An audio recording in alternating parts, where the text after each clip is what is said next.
Welcome to the Real View podcast, where Ohio Realtors connect you to innovators and influencers, keeping you with the real view of real estate. Whether you're a broker, agent, first-time homebuyer, industry leader, or just happen to stumble upon our podcast today, you can expect to hear tips, tools, tricks, interesting information, and so much more from the experts in Ohio's real estate game.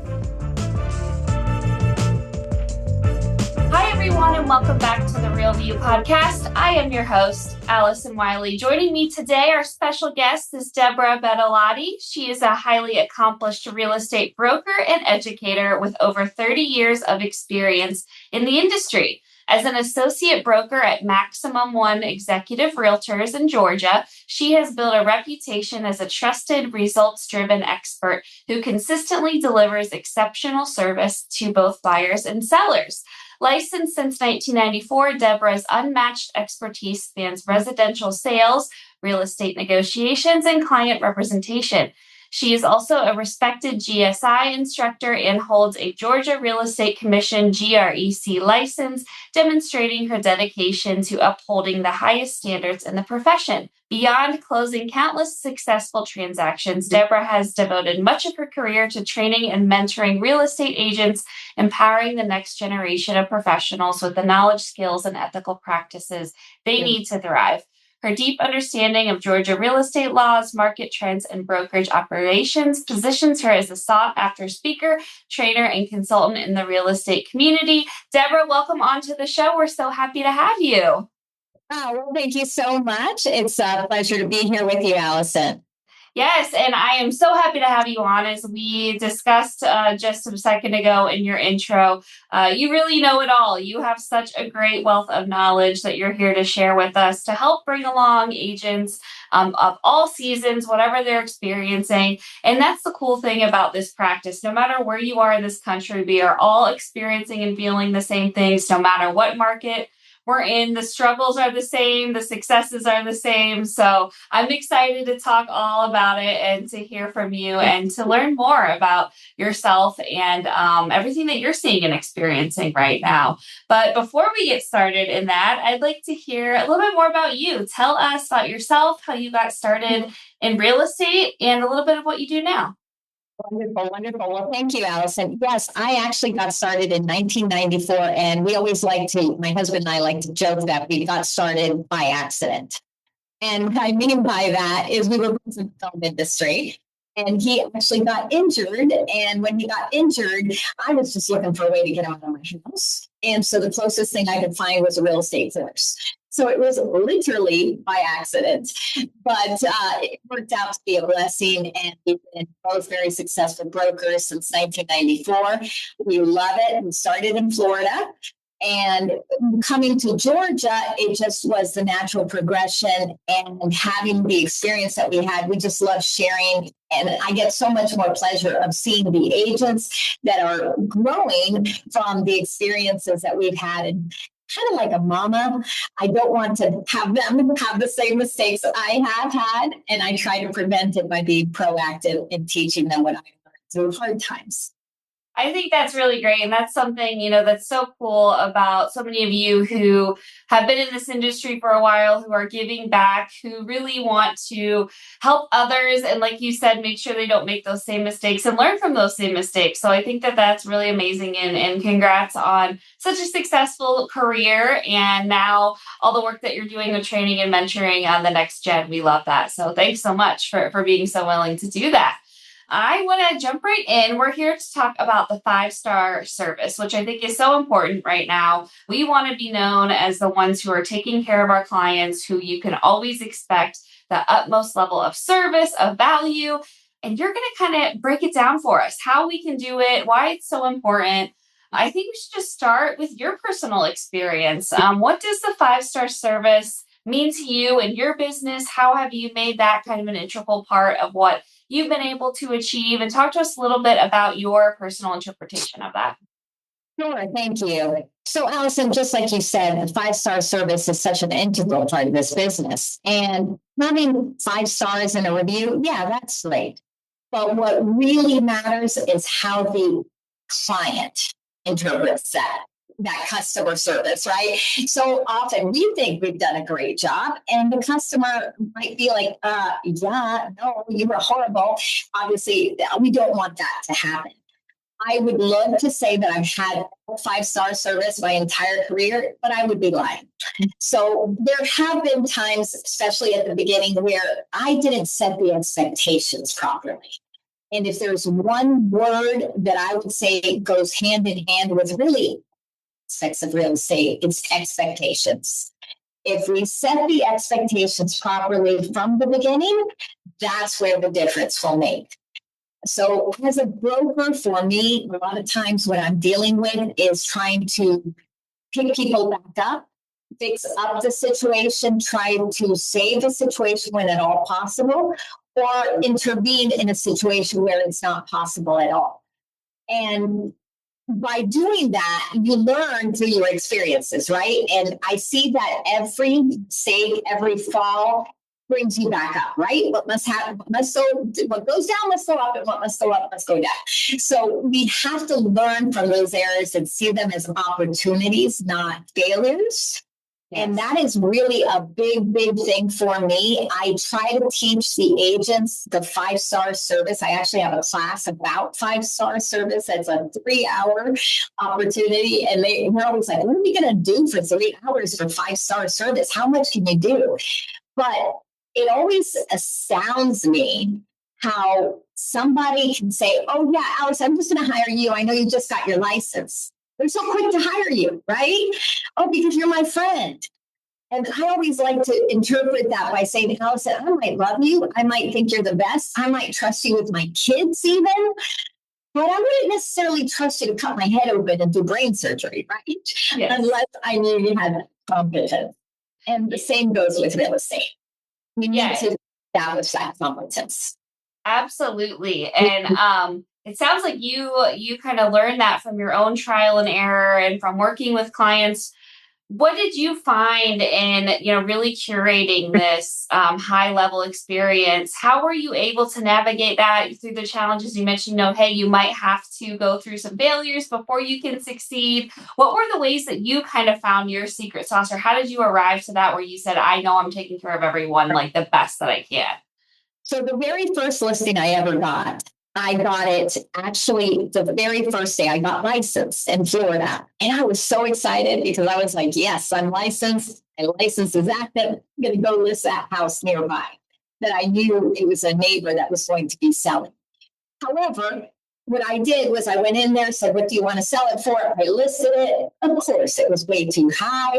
It was not at all the service that I should have provided. Sometimes service doesn't look like we think it looks like, right? Sometimes we think, okay, they want to list it at 500,000 and we know it's worth 300.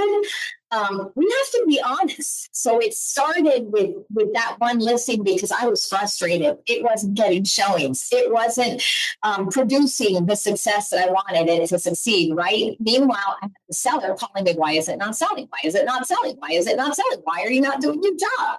Because we have to set those expectations, going back to those expectations. In all the years and all the listings that I've had, all the sellers and the buyers that I've worked with, what I kind of came out to determine is that we have to have 5 pillars of real estate service. That's kind of how I like to look at it. So if I say that we have 5 pillars, it would be 1, setting the expectations early. I go in day 1 and I tell them, no, sorry, your house is not worth 500. It's worth 300. I have to be able to be honest with that. I need to be able to tell them the true timelines. No, your house is not going to sell in 24 hours, right? The responsibilities that I have and the responsibilities you have as my client, as well as those possible obstacles. I have taught my agents to have buyer discovery sessions and seller discovery sessions that are going to be the longest time possible because I want to have those expectations be very, very clear from the get-go. That is going to save you time on the back end. And so what I try to do is I demonstrate those expectations from day 1. I set them, and then I'm consistent with my communication. Because now I've set those expectations, I'm going to also set the expectation of communication. I'm not going to talk to you 24/7. Don't call me at midnight to ask me why your house hasn't sold, right? I'm going to be able to really tell you, okay, I'm going to communicate with you when necessary, or perhaps one day a week, or whatever your plan says. And then I'm going to also educate my client. I get that you want 500,000.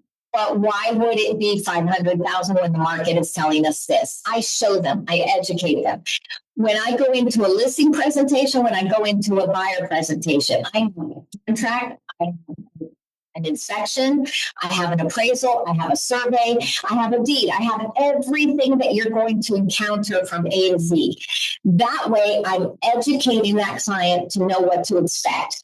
They also have a purchase and sale agreement. That way, they're not asking me 100 questions when they get their first offer, because they're already going to know what to expect. And I'm going to also anticipate the problems. I'm going to anticipate where we might run into issues, right? Okay, you have a really steep driveway that nobody's going to like to drive down and up, right? That could potentially be a problem. Maybe we are potentially in a neighborhood that might actually get us a higher price, but might not appraise because of lack of inventory. We have to discuss that. Perhaps it's a VA loan, whatever the case may be, but I'm going to anticipate the problems based on that client. And then I'm going to also explain to them from the get-go what the experience is going to be like. And so obviously we can talk for hours on all of that.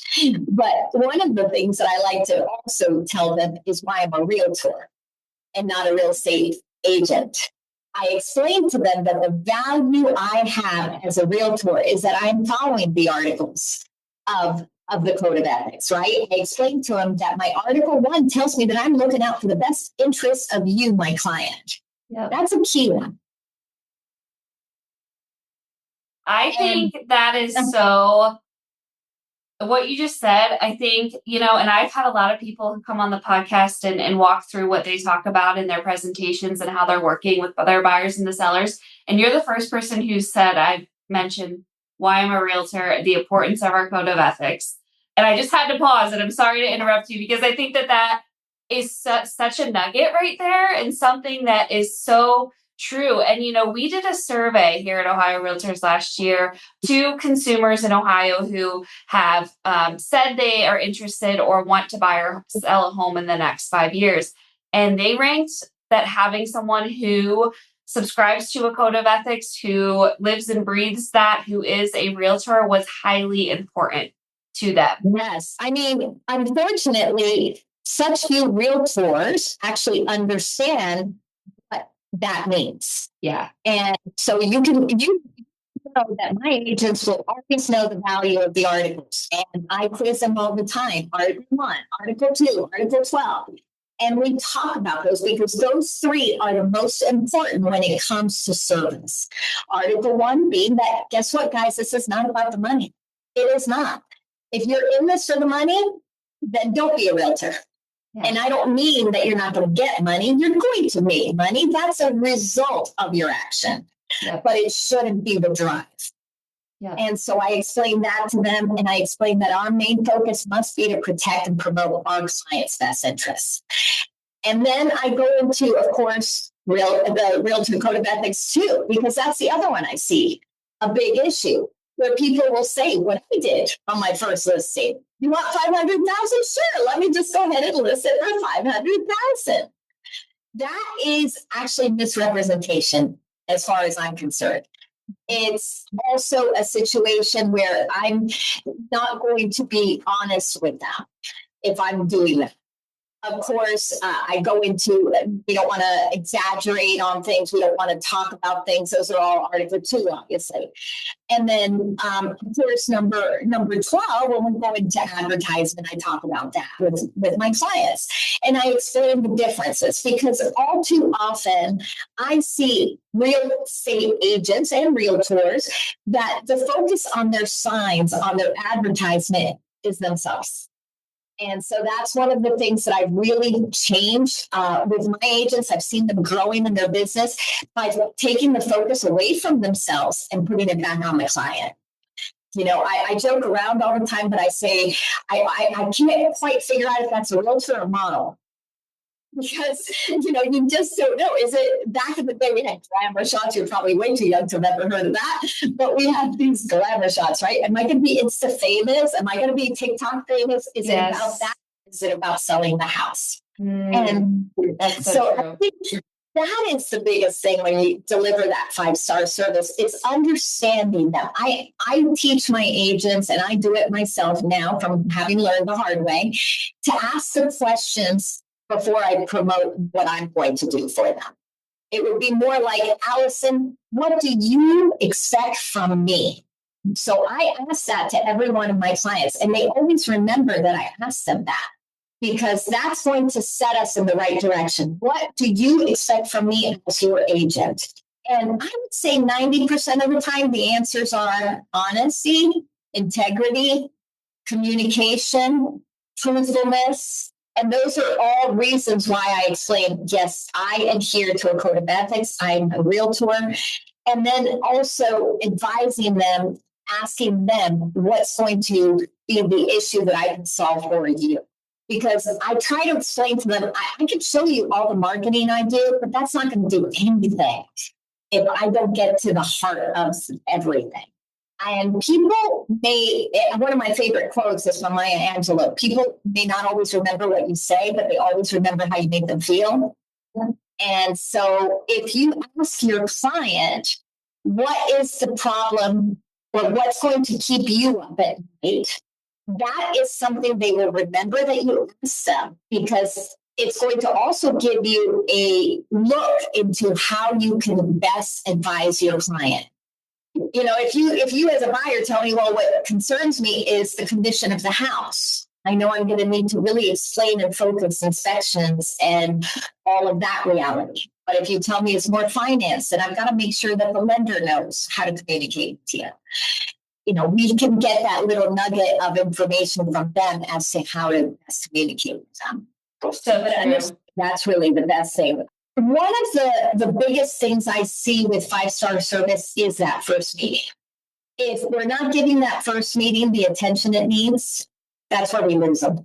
So often I have seen when I get the call as a broker where they're like, I'm done, I want to fire your agent.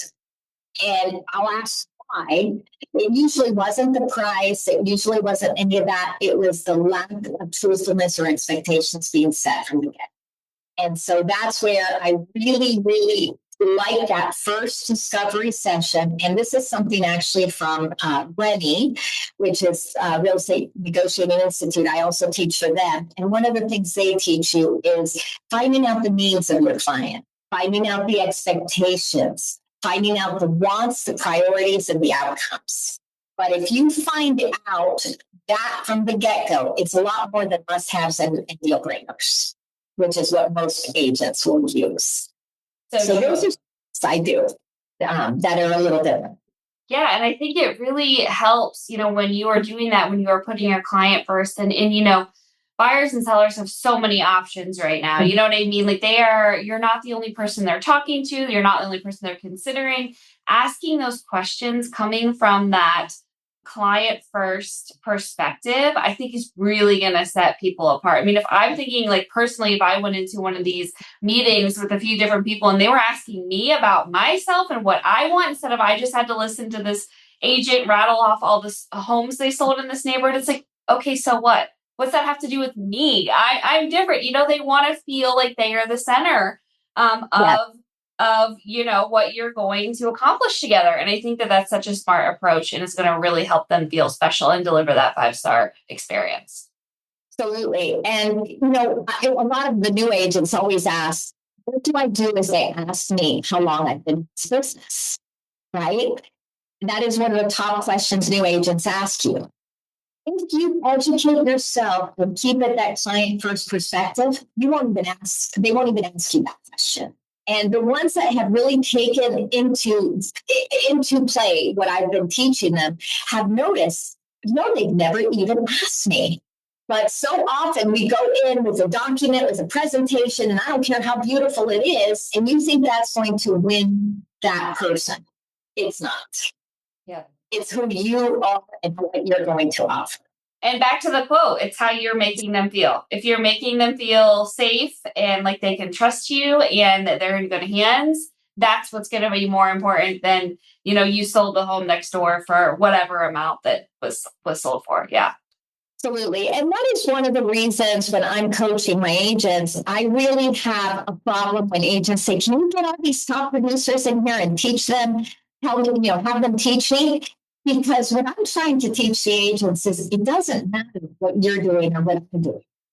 It's how you are looking at your client. Because what makes somebody a top producer isn't necessarily the same thing that's going to make you a top producer. And so it's the discipline, not the motivation. Obviously, we all need motivation, but the discipline is going to keep that motivation going. Now, it all starts with you understanding your own value, obviously. And if we don't have that value, you might go in confident, like I did on that very first listing, thinking, hey, yeah, I got this. And not knowing it. So it starts with the education, starting to understand, even with the first thing we talked about, being a realtor. What does being a realtor mean? Yeah. Because so often what I get as an answer is, oh, I get forms.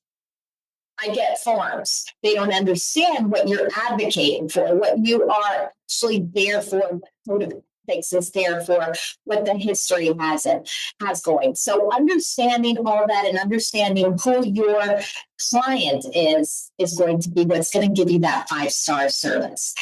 Now, obviously, we do want to have some sort of strategy, some sort of system. And so if I have made you feel great and confident, I'm going to ask you, who else can I help? And those are ways that we're going to replicate and duplicate our business. That's what I was just going to ask is like, this is sounding like this is heading, okay, you're giving someone this 5-star experience. They're going to talk about it. They're going to tell other people about it. And that's how those referrals start. Absolutely. I mean, the first year in our business, my husband and I knocked on doors, did everything we could, went to for sale by owners. And what really got our business going, and at that time, back in the 90s, when we started, we were averaging between 17 and 30 listings a month. Wow. The reason we were averaging that was not your typical reason. We were going to for sale by owners while everybody was going to them and knocking on the door and saying, I can sell this house better than you. We actually took the same approach I'm teaching today, which is we went to them and said, hi, Allison, I know you're selling your house by yourself, so you obviously don't need me. That's how I started. And I said, but I want to see how I can help you. And because I see that you are here by yourself, do you need a flyer? Do you need some information that I can possibly provide for you? And by accident, again, what started to happen was these for sale by owners felt like, oh, well, I can ask them for the name of a lender, for the name of an attorney, and they would start calling me. And before I knew it, I realized, I don't know why it took so long for us to realize it, but the for sale by owners only needed one buyer, but they were getting 20, 30 buyers coming in. So we became that source where when they sold the house to that one buyer, they would give us those other 20 buyers that had seen their house. And they started saying, here, I just want to let you know that we love you. So we wanted them to get the same experience you've been giving us, even though we weren't even representing them. Wow. So we have to think outside of the box and always think, how would I want to be treated? That golden rule. Yep. Yeah, and thinking differently and putting yourself in their shoes and realizing that everyone's different, right? And that's something I wonder if you see too when you're advising your agents is that, they want that, okay, this is how I treat, this is just what I do for every client. And it's like, you really have to create that custom experience and you have to treat everyone differently. Like the one size fit all approach does not really work well in real estate. Doesn't. And I mean, I won't say it doesn't ever because there are big models that do. But it depends what your mission and vision is, right? If your mission and vision is truly to help and make a difference in people's lives, then I don't think that one way is going to work. That's why for me, even in the recruitment, when I'm dealing with my agents, I don't recruit for my office, but they know I treat my agents like people first and agents second. Yep. And so that's where we treat our clients as people first, clients second. You're going to see a difference. Yeah, absolutely. And that's something that's not going to take a lot of extra time to do, a lot of extra money, a lot of extra energy. I mean, it's just such a simple approach to have that you can easily implement. I mean, this is not going to have to be a complete overhaul or things that are going to take months for you to do, or this is not a whole system we have to develop. I mean, this is stuff we can start doing right away. Yes, actually. And the funny thing is, technically, I do teach the agents it's a system, but it's your personalized system, because the system is I'm going to have a meeting with my client and I'm going to spend a huge amount of time, but then with them and find out information. From there, if it's a buyer client, I have never in my entire career of 30 plus years, here's the part that always shocks people. I've never shown more than 8 houses before we've gone under contract ever. And I have never, I won't say never, because now that I have grandkids and not little kids, I do. But when I had little kids, I never showed homes after 6 o'clock. And I never showed on weekends. I never worked on weekends. And people said, how in the world could you do that? You're not going to be successful. But we had 20, 30 listings. So obviously it works. But the reason was because they saw us as valuable enough to say, okay, I'm going to take time off because we want you to be our agent. And so you promote that value. They're going to see that they want that 5-star. Are you going to drive a little farther for that nicer restaurant? Probably than the one down the street, because you enjoy the experience you're going to get there. So same idea. I do the consult at the very beginning. I give them all the information, set all the expectations. And then we also tell them from the get-go, we're going to have a system when we show the property. And that's part of the 5-star. Because when I go to show the property, I now have already taught them that when we go see the properties, we're not going to see more than 4 or 5 homes before we're ready to make an offer. And at that point, they've already set their mind to it because we've leaned everything out on the MLS. And then when we go show the property, we have a rating system. It shocks me how many people don't have rating systems. And if you, Allison, see a house with me, I'm going to say, okay, but I have already taught you. 1 means we should have never made an appointment or seen it. And 5 means let's go back to the office and write an offer. And so I'm going to have you rate each one of those homes. And by the end of the day, if you gave something a 3 and something a 4, I'm going to ask you what would have made that a 5. Those are questions that people don't ask. And by asking that, now you're creating that 5-star experience as well. Yeah, that listening, I think, is so important too. When you're listening to the client, when you're having those conversations and really taking the time to soak in everything that they're telling you, that's going, and you talked about saving time in the beginning, that's going to save you so much more time in this process. That's going to say, we don't even need to, worry about these kind of houses because I already know which ones they want and I already know what's going to fit them. And that's the saving time, I think, of this all is going to be key and is so important. And you're creating that 5-star experience at the same time. Absolutely. Absolutely. So if it's one takeaway, I'd say expectations being set properly. Yep. Have those longer meetings in the beginning, set the time, unlimited, take as much time as you need. Make sure you are really getting to the bottom of who these people are. Remember who you are as a realtor, but always put them first. Always make sure you're listening and always making sure they're understanding, their needs and what you're bringing to the table. So I want to thank you again, Debra, so much for joining me today. This was amazing. I think we all got a little bit smarter and are going to be more prepared when we come to our clients now, and we're going to be able to deliver that 5-star service. So I want to thank you for joining me today, for sharing a little bit more about you and your secret sauce and what you found. And thanks for all you do for us and for all those realtors out there who need some help along the way. We appreciate you. Thank you so much, Allison. It was a privilege to be here. And to all of our listeners, thank you guys so much for tuning in. We'll be back with you next week. We'll talk to you then.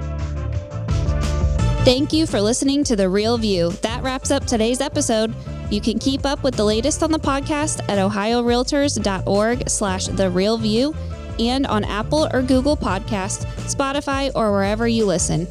Have questions, comments, or suggestions? We want to hear from you. Email us at podcast@ohiorealtors.org. We'll see you next time.